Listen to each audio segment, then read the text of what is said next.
Fibre പെപ്പേഴ്സിൻ്റെ പുതിയൊരു വീഡിയോയിലേക്ക് എല്ലാവർക്കും സ്വാഗതം. ഇന്ന് നമ്മൾ പറയാൻ പോകുന്ന വിഷയം ഈ കുരുമുളകിനുണ്ടാകുന്ന ചില രോഗങ്ങളെക്കുറിച്ചാണ്. കുരുമുളകിന് ധാരാളം രോഗങ്ങൾ വരും. അത് ക്ലൈംബറിനും വരും, കുറ്റിക്കും വരും.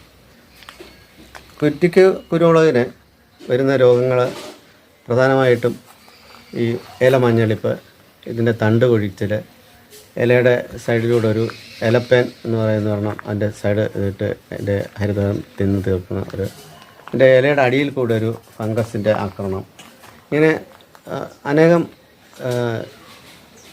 രോഗങ്ങൾ ഇതിന് വരുന്നുണ്ട്. എന്നാൽ ഇതിനൊക്കെ ഉപരിയായിട്ടുള്ള ഒരു രോഗമല്ല, ഒരു കീടാക്രമണമുണ്ട്.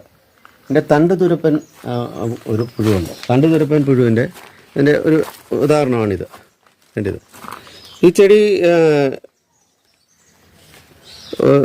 ഏതാണ് ഇതിൻ്റെ ഇനം? ഈ ഇനം ഇത് നമ്മുടെ കരിമുണ്ട ഇനത്തിൽപ്പെട്ട ഒരു കുറ്റിക്കുരുമുളകാണ്. അപ്പോൾ ഇതിൻ്റെ നോക്കി, കരിമുണ്ടയ്ക്ക് പലപ്പോഴും രോഗം കൂടുതൽ വരുന്ന ഒരു ഇനമാണ്. അതേസമയം ഇതിൻ്റെ തണ്ട് തുരപ്പത്തേടെ ഇത് ഇവിടെ നമ്മൾ ശ്രദ്ധിക്കാതെ വരും.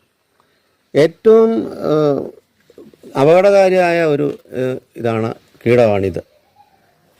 ഇതിൻ്റെ നമ്മൾ ശ്രദ്ധിക്കാതെ ഇത് വളർന്നു വലുതാകും. പക്ഷേ ഇത് തിരി ഉണ്ടാകത്തില്ല, മണി ഉണ്ടാകത്തില്ല, ഉണ്ടാകുന്നതൊക്കെ ചിലപ്പോൾ കൊഴിഞ്ഞു പോവുകയൊക്കെ ചെയ്യും.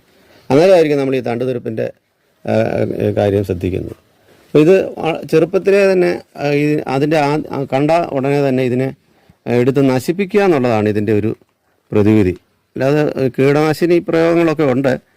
രാസകീടനാശിനിയൊന്നും നമ്മൾ കുറ്റിക്കുരുമുളകിനകത്ത് പ്രയോഗിക്കത്തില്ല. അതുകൊണ്ട് നമ്മൾ ചെയ്യുന്നതെന്ന് പറഞ്ഞു കഴിഞ്ഞാൽ ഇതിൻ്റെ ഈ തണ്ട് എടുത്ത് നശിപ്പിച്ച് കളയുക, ചുട്ട് കളയുക എന്നുള്ളതാണ് അതിൻ്റെ പ്രതിവിധി. ഇതുപോലെ കുരുമുളക് കർഷകർക്ക് ഉപകാരപ്രദമായ അനേകം വീഡിയോകൾ ഞാൻ അപ്ലോഡ് ചെയ്യുന്നതായിരിക്കും യൂട്യൂബിൽ.